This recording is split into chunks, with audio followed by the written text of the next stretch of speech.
Hello viewers, আসসালামু আলাইকুম। আমি Qayes Ahmad from national training academy Sylhet. তো ভিউয়ার্স, আজকে আমি উইন্ডোজ সম্পর্কে একটি বেসিক ধারণা আপনাদেরকে দিতে চেষ্টা করব। আমি প্রথমেই বলে রাখছি, এটি হচ্ছে একেবারে বেসিক লেভেলের। যারা একেবারেই কম্পিউটার সম্পর্কে জানেন না বা কম জানেন, তাদের জন্য মূলত হচ্ছে আজকের এই টিউটোরিয়ালটি। তো কথা না বাড়িয়ে আমি মূল ক্লাসে চলে যাচ্ছি। আসলে প্রত্যেকটি কম্পিউটারের একটি উইন্ডোজ থাকে। উইন্ডোজ হচ্ছে একটি অপারেটিং সিস্টেম। উইন্ডোজ ছাড়া আপনি কম্পিউটার চালাতে পারবেন না। তো উইন্ডোজ শব্দের অর্থ কী, উইন্ডোজ শব্দের অর্থ কী সেটাও জানা দরকার। উইন্ডোজ মূলত হচ্ছে, উইন্ডোজ শব্দের অর্থ হলো জানালা।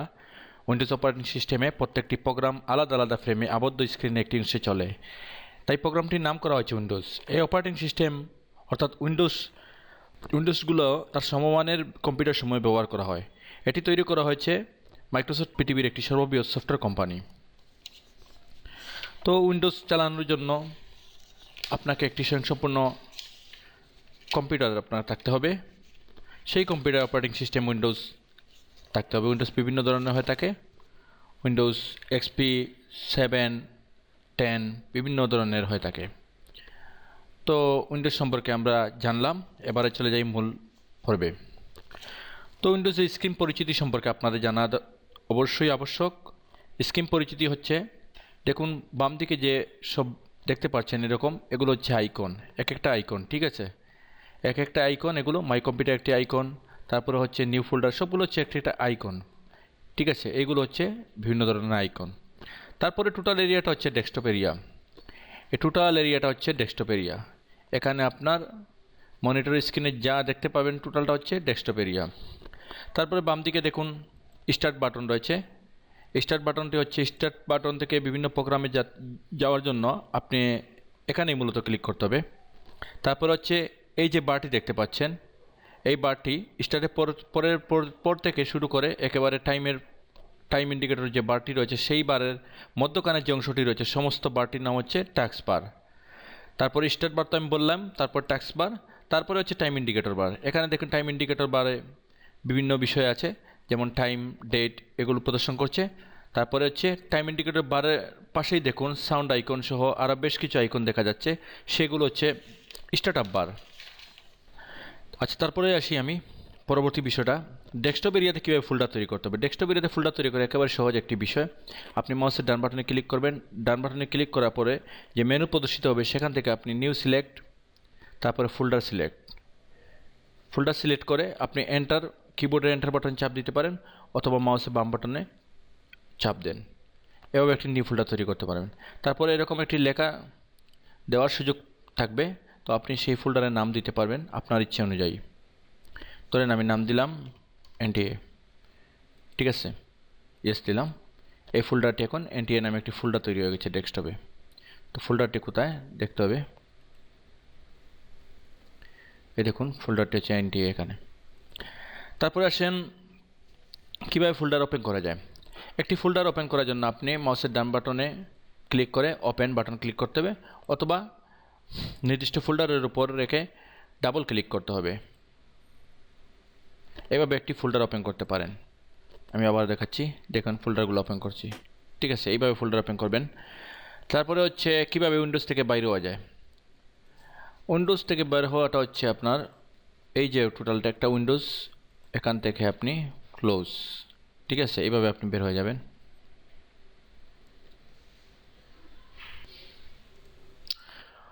মাই কম্পিউটার আপনি ওপেন করবেন। তো মাই কম্পিউটার ওপেন করার জন্য আপনি ডেস্কটপে রাখা যে মাই কম্পিউটার আইকনটি রয়েছে, সেটার উপর ডান বাটনে ক্লিক করবেন। ক্লিক করার পর ওপেন যে বাটনটি আসবে, সেটির উপর ক্লিক করবেন বাম বাটন চেপে। তো এইভাবে আপনি ওপেন করতে পারেন, অথবা আপনি মাই কম্পিউটারের উপর রেখে ডাবল ক্লিক করবেন। এখন ধরেন আপনি মাই কম্পিউটার রেখে বের হয়ে যাবেন, সেজন্য আপনাকে যা করতে হবে, অর্গানাইজ ক্লিক, ক্লোজ ক্লিক, অথবা দেখুন ডান দিকে একটি ক্রস চিহ্ন রয়েছে, ক্লোজ বাটন, লাল ক্রস চিহ্ন, তো সেটির উপর ক্লিক করে আপনি বের হয়ে যেতে পারবেন। এইভাবে আপনি মাই কম্পিউটার যে উইন্ডো রয়েছে সেটি থেকে বের হয়ে যেতে পারবেন। তারপরে আসেন ডেস্কটপ এরিয়াতে, ডেস্কটপ যে এরিয়া রয়েছে সেখানে যদি কোনো ফাইল বা আইকন ডিলিট করতে চান, তাহলে আপনাকে কী করতে হবে। সেজন্য আপনি নির্দিষ্ট যে ফোল্ডার বা আইকন ডিলিট করবেন, সেটির উপর ক্লিক করবেন। ডান বাটনে ক্লিক করার পরে যে অপশনগুলো আসবে, সেখান থেকে আপনি মেনু থেকে আপনি ডিলিট যে বাটনটি রয়েছে সে ডিলিট যে লেখাটা রয়েছে লেখাটির উপর ক্লিক করবেন। ক্লিক করার পরে ইয়েস বাটনে ক্লিক করতে হবে। এভাবে আপনি যে কোনো ফাইল বা আইকন ডিলিট করতে পারেন। তারপরে আরেকটা বিষয় আছে, আমি আপনাদেরকে দেখাচ্ছি। সেটি হচ্ছে, ধরেন আপনার ডেস্কটপে ছড়িয়ে ছিটে রয়েছে অনেকগুলো ফাইল। এইভাবে যদি আপনার ডেস্কটপ অগুছালো থাকে তাহলে সেক্ষেত্রে আপনি কি করবেন? ডেস্কটপ যদি এভাবে অগুছালো থাকে তাহলে দেখতে খুব খারাপ লাগে, বিশ্রী লাগে। তো এই জন্য আপনাকে যা করতে হবে, ডেস্কটপে খালি জায়গায় মাউসের ডান বাটন ক্লিক করবেন। ক্লিক করার পরে যে মেনু প্রদর্শিত হবে সেখান থেকে আপনি চলে যাবেন ভিউয়ের পরে ভিউতে ক্লিক করার পরে দেখবেন ডান দিকে যে বিষয়গুলো প্রদর্শিত হবে সেখান থেকে আপনি অটো অ্যারেঞ্জে ক্লিক করবেন। তাহলে দেখুন একটি গুছালো ডেস্কটপ চলে আসছে। এভাবে আপনি আপনার ডেস্কটপকে সাজিয়ে রাখতে পারেন। তারপর হচ্ছে ডেট অ্যান্ড টাইম ঠিক করা। টাস্ক বারে গিয়ে আপনি ডেট অ্যান্ড টাইম ঠিক করতে পারবেন। দেখুন আপনার যে ডেস্কটপ আছে, ডেস্কটপের একেবারে নিচের দিকে ডান দিকে টাইম ইন্ডিকেটর বার রয়েছে। টাইম ইন্ডিকেটর বারের উপর ক্লিক করবেন। সেখান থেকে change date and time setting, সেখান থেকে চেঞ্জ ডেট অ্যান্ড টাইম আবার ক্লিক করতে হবে। এখান থেকে আপনি মাস সিলেক্ট করবেন, বছর সিলেক্ট করবেন এবং তারিখ দিয়ে দিবেন। এগুলো আপনারা দেখে নেবেন। কম্পিউটারে ডেট এবং টাইম কিভাবে ঠিক করবেন, তো ওইটা করার জন্য আপনাকে যা করতে হবে, আপনার যে ডেস্কটপ রয়েছে, আপনার উইন্ডোজের যে ডেস্কটপ রয়েছে সেটির ওই উইন্ডোজের ডেস্কটপ এরিয়াতে দেখবেন আপনার একেবারে ডান দিকে নিচে এরকম একটি টাইম ইন্ডিকেটর বার প্রদর্শিত হয়। তো ওইটার উপর আপনি ডাবল ক্লিক করবেন অথবা ক্লিক করলেও চলবে। তারপরে এখান থেকে যে অপশনগুলো আসবে, change date and time setting, ওইটার উপর ক্লিক করবেন। তারপর আবার চেঞ্জ ডেট অ্যান্ড টাইম, ওইটার উপর ক্লিক করবেন। তারপর এখান থেকে আপনি বছর, মাস এবং তারিখ সিলেক্ট করে দিয়ে দিবেন। তো ওইটা করার জন্য আপনাকে, যেমন ধরেন আপনি এখানে 2017, যদি 2016 থাকে তাহলে আপনি এখানে সিলেক্ট করবেন, সিলেক্ট করে 2017 দিয়ে দিবেন। তারপর এখান থেকে মাস সিলেক্ট করবেন, তারপর এখান থেকে তারিখ সিলেক্ট করবেন, সিলেক্ট করে এখানে ডেট দিয়ে দিবেন, ডেট টাইম এগুলো দিয়ে দিবেন। AM না PM এটা সিলেক্ট করবেন, সিলেক্ট করে ওকে বাটন দিয়ে দিবেন, আবার ওকে দিয়ে দিবেন। ঠিক আছে, এইভাবে আপনারা ডেট ঠিক করবেন। তারপরে হচ্ছে যে কোনো প্রোগ্রাম শুরু করার জন্য আপনি স্টার্টে ক্লিক করবেন। Start click, all programs click, all programs থেকে আপনি যে কোনো প্রোগ্রামে যেতে পারবেন। ধরেন আপনি মাইক্রোসফট অফিস প্রোগ্রামে যাবেন, তাহলে আপনাকে মাইক্রোসফট অফিসে ক্লিক করতে হবে। ক্লিক করার পর এখান থেকে আবার মাইক্রোসফট অফিস ওয়ার্ড 2007 এটাতে চলে যাবেন। তো এইভাবে আপনারা যে কোনো প্রোগ্রামে ঢুকতে পারবেন। তারপরে আসেন যে কোনো প্রোগ্রাম থেকে বের হওয়ার জন্য আপনি এক্সিট বাটনে ক্লিক করবেন অথবা ক্রস চিহ্ন যে বাটনটি রয়েছে, মূলত এটা হচ্ছে এক্সিটের অর্থ বহন করে। তো এইভাবে ধরেন আপনি এইটাতে ঢুকলেন, ওইটাতে ঢুকার পরে আপনি ওইটা থেকে বের হয়ে যাবেন। তো এটা ক্লোজ করে দিলেন। তারপর আসেন যে কোনো প্রোগ্রাম থেকে বের হওয়া, এটা তো বললাম। তারপরে কম্পিউটার পুনরায় রিস্টার্ট দেওয়া। কম্পিউটারে যদি আপনার হ্যাং করে বা কোনো কারণে আপনার রিস্টার্ট দেওয়ার প্রয়োজন হয় তাহলে আপনি স্টার্ট ক্লিক, তারপরে এখান থেকে শাটডাউন সিলেক্ট করা রয়েছে। তো আপনি শাটডাউনের উপরে ক্লিক করবেন না, শাটডাউনের উপরে ক্লিক করলে যেটা হবে যে কম্পিউটার বন্ধ হয়ে যাবে। তো আপনি শাটডাউনের যে ডান দিকে তীর চিহ্ন রয়েছে ওটার উপর ক্লিক করবেন। ক্লিক করার পরে যে লেখাগুলো আসবে সেখান থেকে আপনি রিস্টার্টে ক্লিক করবেন, তাহলে কম্পিউটার পুনরায় চালু হবে। তারপরে আসেন এক্সপ্লোরার, উইন্ডোজের একটি গুরুত্বপূর্ণ প্রোগ্রাম। এক্সপ্লোরার কি? এক্সপ্লোরারটা হচ্ছে, আমি দেখাচ্ছি আপনাদেরকে। এক্সপ্লোরার দ্বারা ক্রমানুযায়ী ড্রাইভ, ফোল্ডার এবং তাদের বিভিন্ন ফাইল দেখা যায়। এক্সপ্লোরারটা এভাবে আমরা ওপেন করব। তারপরে ক্রম অনুযায়ী দেখুন বিভিন্ন ফাইল ফোল্ডার দেখতে পাচ্ছি। দেখুন এভাবে এক্সপান্ড করলাম, এক্সপান্ড করার পরে বিভিন্ন ফাইল ফোল্ডার এগুলো শো করছে। বিভিন্ন ড্রাইভ ফোল্ডার এভাবে দেখা যায়। তারপরে দেখুন আমরা যদি মাই কম্পিউটারে যাই, আবার মাই কম্পিউটার যাওয়ার পরে আমাদের কোন ড্রাইভে কতটুকু জায়গা রয়েছে বা কতটুকু ব্যবহৃত হয়েছে সবগুলো এখানে প্রদর্শিত হচ্ছে। তারপরে আসেন ফোল্ডার মোছা বা ডিলিট করা। ফোল্ডার মোছা, ফোল্ডার কপি করা, এগুলোর জন্য আপনাকে যা করতে হবে, নির্দিষ্ট ফোল্ডারকে ক্লিক করতে হবে। ক্লিক করার পরে যে মেনু প্রদর্শিত হবে সেই মেনু চার্টটাকে আপনি কপি করলে, ধরেন আমি এই ফোল্ডারটা কপি করলাম, তারপরে এই ফোল্ডারের ভিতর পেস্ট করব, তাহলে ডান বাটনে ক্লিক করে আবার পেস্ট করতে পারবো। অথবা এই ফাইল অথবা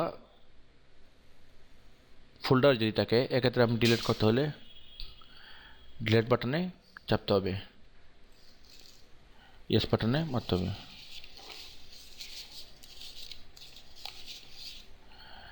তারপরে আসেন ফাইলের পরিবর্তন নাম, ফাইলের নাম পরিবর্তন করা।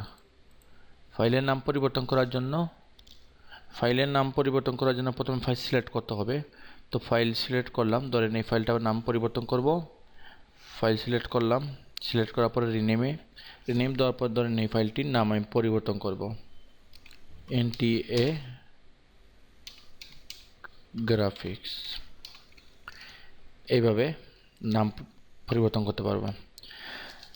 তারপরে আসেন মাই কম্পিউটারের বিভিন্ন ডিস্ক সম্পর্কে আমরা জানি। মাই কম্পিউটার ঢোকার পরে দেখুন এখানে 3টি ড্রাইভ রয়েছে। এই ড্রাইভগুলো সম্পর্কে আমরা জানার জন্য উইন্ডোজ 7-এর ক্ষেত্রে বা উইন্ডোজ XP-র ক্ষেত্রেও এভাবে মোটামুটি প্রদর্শিত হয় যে কত জিবি ফ্রি রয়েছে এবং কত জিবি ব্যবহৃত হয়েছে। এটি হচ্ছে একটি হার্ড ডিস্কের টোটাল স্পেস, এই স্পেসের মধ্যে কতটুকু ব্যবহৃত হয়েছে এই যে মার্কিং করা রয়েছে, আর যেগুলো ব্যবহৃত হয়নি সেগুলো ফ্রি স্পেস হিসেবে সাদা দেখাচ্ছে বা ব্ল্যাঙ্ক দেখাচ্ছে। তো এইভাবে আপনি জানতে পারবেন। তাছাড়া ডান বাটনে ক্লিক করে প্রপার্টিসে গিয়ে আপনি জানতে পারবেন। প্রপার্টিসে যাওয়ার পরে এখান থেকে আপনি জানতে পারবেন ইউজ স্পেস এবং ফ্রি স্পেস কি কতটুকু আছে। তারপরে ডান বাটনে ক্লিক করে আপনি যে কোনো ড্রাইভ ফরম্যাট করতে পারবেন, অনলি সি ড্রাইভ ব্যতীত। সি ড্রাইভে যেহেতু উইন্ডোজ সেটআপ দেওয়া থাকে তাই সি ড্রাইভ আপনি ফরম্যাট দিতে পারবেন না। তো আপনি দেখুন ড্রাইভের উপর ডান বাটনে ক্লিক করার পরে ফরম্যাট ক্লিক, তারপরে এখান থেকে স্টার্ট ক্লিক করলে আপনার ড্রাইভ ফরম্যাট হয়ে যাবে।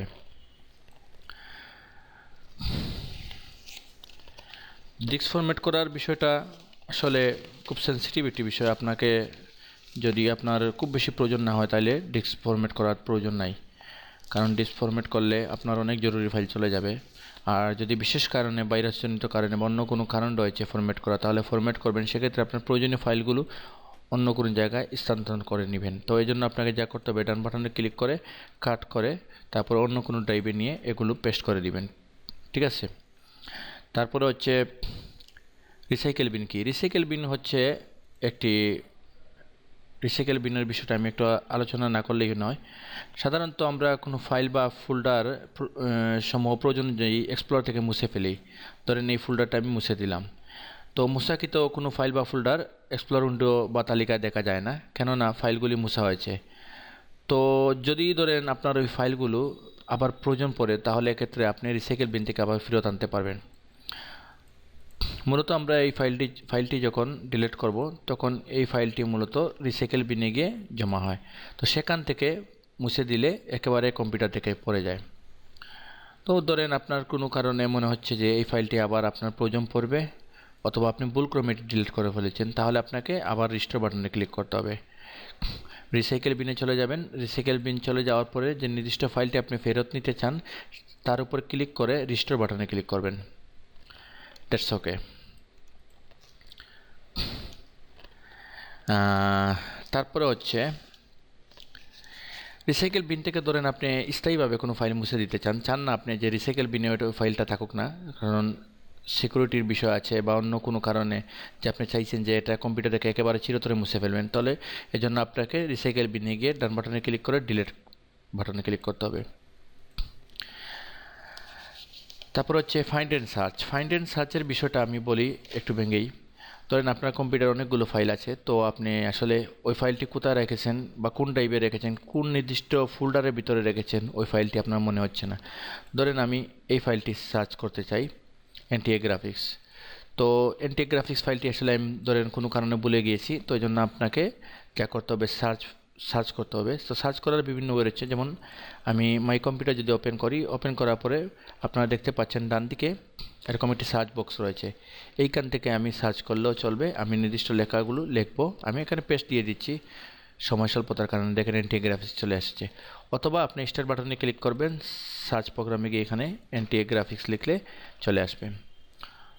তো তারপর হচ্ছে আপনার সি মোর রেজাল্টে ক্লিক করতে হবে টোটাল কম্পিউটার সার্চ করার জন্য। আর যদি প্রথম দিকেই চলে আসে লেখা মাত্র, তাহলে তো আর আপনি ওই ফাইলগুলো পেয়েই গেলেন। আর যদি পেয়ে না যান, তাহলে রিসেন্ট ডকুমেন্টে যদি না থাকে, তাহলে এক্ষেত্রে আপনাকে টোটাল কম্পিউটার সার্চ করতে হবে। তো এইভাবে সার্চ করার সিস্টেমটা হচ্ছে। আর হচ্ছে আপনার স্ক্রিন সেভারের বিষয়টা না বললেই নয়। স্ক্রিন সেভারটি খুবই গুরুত্বপূর্ণ একটি বিষয়। স্ক্রিন সেভার সেট করলে আপনার উইন্ডোজের গ্রাফিক্স পারফরমেন্স ভালো থাকার সম্ভাবনা বেশি। তাছাড়া হচ্ছে আপনার গ্রাফিক্স কার্ড যেটি রয়েছে সেটি লং লাস্টিংয়ের জন্য যেটি করবেন আপনি স্ক্রিন সেভার সেট করে রাখবেন। এটা আমার অভিজ্ঞতা থেকে আমি শেয়ার করছি, বা আমি অনেক সার্চ করে দেখেছি যে আপনার গ্রাফিক্স কার্ড ভালো রাখার জন্য স্ক্রিন সেভার সেট করাটা খুবই উপকারী একটি বিষয়। আপনারা স্ক্রিন সেভার সেট করবেন। স্ক্রিন সেভার সেট করার জন্য উইন্ডোজ 7-এ আপনি প্রপার্টিসে পার্সোনালিটি ক্লিক করবেন, মাউসের ডান বাটনে ক্লিক করবেন, ডেস্কটপের যে রাখা ফাঁকা জায়গা আছে সেখান থেকে আপনি ডান বাটন ক্লিক করে পার্সোনালিটি ক্লিক করবেন। পার্সোনালিটি ক্লিক করার পরে দেখবেন একেবারে ডান দিকে স্ক্রিন সেভার একটি অপশন রয়েছে, তার উপর ক্লিক করবেন। তার উপর ক্লিক করার পরে বিভিন্ন ধরনের স্ক্রিন সেভার রয়েছে, এই স্ক্রিন সেভারে ক্লিক করে আপনি স্ক্রিন সেভারগুলো দেখে নেবেন। বিভিন্ন ধরনের স্ক্রিন সেভার রয়েছে, স্ক্রিন সেভারগুলো আপনি দেখে নেবেন। বিভিন্ন ধরনের স্ক্রিন সেভার রয়েছে, তো স্ক্রিন সেভারগুলো আপনি সেট করার আগে প্রিভিউ দেখে নিতে পারেন। এইভাবে প্রিভিউ আসবে, তো এইভাবে দেখা যাবে বিভিন্ন ধরনের স্ক্রিন সেভার রয়েছে। যাই হোক, তো আমি স্ক্রিন সেভারটা মনে ধরেন আমি দিব না, সেক্ষেত্রে আমাকে নাম দিতে হবে। আর যদি আমি দিতে চাই তাহলে যে কোনো একটি দিয়ে দেওয়া যাবে। তো এক্ষেত্রে কিছু বাড়তি সুবিধাও রয়েছে। 3D টেক্সট যেটি রয়েছে, 3D টেক্সটের উপর ক্লিক করে আপনি কোনো নির্দিষ্ট লেখা দিয়ে দিতে পারেন। তো সেজন্য আপনাকে সেটিংয়ে ক্লিক করতে হবে, তারপরে এখান থেকে আপনি নাম দিয়ে দিতে পারেন। আমি আমার নামটাই দিচ্ছি। তারপরে এখান থেকে বিভিন্ন ধরনের রেজলিউশন, সাইজ ইত্যাদি আপনি সেট করতে পারেন। রোটেশন, কতটুকু মুভমেন্ট হবে, ঘুরবে, সেগুলো বিভিন্ন স্টাইল রয়েছে ইত্যাদি আপনারা দেখে নেবেন। দেখে নিয়ে ওকে সেট করে দিবেন। দেখুন এইভাবে আমি দিয়েছি। তারপর দেখেন আপনি এখানে ফটো রয়েছে, ফটো যেটি রয়েছে ফটো থেকে আপনি ফটো সিলেক্ট করতে পারবেন। নির্দিষ্ট কোনো ফোল্ডারে যদি আপনি ফটো রাখেন অথবা আপনার কম্পিউটারে যদি কোনো ছবি থাকে তাহলে সেক্ষেত্রে আপনি ছবি দিতে পারেন। আমি ছবি দিচ্ছি। ছবি দেওয়ার জন্য আপনাকে ফটোস বাটনে ক্লিক করতে হবে, তারপর সেটিং থেকে নির্দিষ্ট ফোল্ডার সিলেক্ট করে দিতে হবে। নির্দিষ্ট ফোল্ডার আমার এটা রাখা আছে ডেস্কটপে, ডেস্কটপে ক্লিক করেছি, তারপর জনি বাটন দিচ্ছি। দেখুন ফটো সিলেক্ট করে দিতে হবে। ফটো সিলেক্ট করার পরে সেটিংয়ে চলে যাবেন। সেটিংয়ে গিয়ে আপনি নির্দিষ্ট ফোল্ডার সিলেক্ট করে দিলে এইভাবে ছবি প্রদর্শিত হবে। তো যাই হোক, এভাবে আপনি কত মিনিট পর পর দিতে চান ওয়েট, এই বাটন এখানে ওয়েটের যে অপশন রয়েছে সেখান থেকে আপনি মিনিট সিলেক্ট করে দিবেন, অ্যাপ্লাই দিয়ে ওকে দিয়ে দিবেন। তারপরে হচ্ছে ওয়ালপেপার। ওয়ালপেপারের বিষয়টি হচ্ছে ওয়ালপেপার আপনি এখান থেকে সিলেক্ট করতে পারবেন। তো ওয়ালপেপার সিলেক্ট করার জন্য আপনাকে ডেস্কটপ ব্যাকগ্রাউন্ড যেটি রয়েছে সেটির উপর ক্লিক করবেন। এখান থেকে আপনি ওয়ালপেপার সিলেক্ট করতে পারেন, বিভিন্ন ধরনের ওয়ালপেপার সিলেক্ট করে দিতে পারেন। ধরেন আমি এই ওয়ালপেপারটা সিলেক্ট করছি, সেভ চেঞ্জ, ওকে। তাছাড়া আপনি চাইলে আপনার ইচ্ছা অনুযায়ী এভাবে সেট করতে পারেন। ডান বাটনে ক্লিক করে সেট ডেস্কটপ ব্যাকগ্রাউন্ড, দেখেন ওয়ালপেপার সেট হয়ে গেছে। তো হচ্ছে ওয়ালপেপার সেট করার বিষয়টি। ওয়ালপেপারের আরও কিছু বিষয় রয়েছে, ওয়ালপেপার সেটিংয়ের একটি বিষয় রয়েছে। তো সেটির ওইটা করার জন্য আপনাকে ডেস্কটপ ব্যাকগ্রাউন্ডে ক্লিক করে এখান থেকে আপনি সিলেক্ট করে দিতে পারেন ফিট, তারপর হচ্ছে ফিল। অনেক সময় দেখবেন যে কোনো পিকচার সেট করার পরে অনেক বড় হয়ে যাবে, তো সেক্ষেত্রে আপনাকে ফিট দিতে হবে, অথবা যদি অতিরিক্ত ছোটো হয়ে যায় তাহলে সেক্ষেত্রে আপনাকে ফিল, স্টেজ, স্টাইল এগুলো দিয়ে দেখতে পারেন। সেন্টার হচ্ছে একেবারে মধ্যখানে সিলেক্ট করা, আর অন্যান্য বিষয়গুলো হচ্ছে আপনারা একটু দেখে নেবেন। তারপর চেঞ্জ পিকচার এভরিডে, কত মিনিট পর পর পিকচারগুলো চেঞ্জ হবে সেটি আপনি সিলেক্ট করতে পারেন। যদি আপনি 3-4টা পিকচার এবার সিলেক্ট করতে চান তাহলে আপনার একটু পর পর পিকচারগুলো চেঞ্জ হবে অটোমেটিকলি সিস্টেম নিয়ে।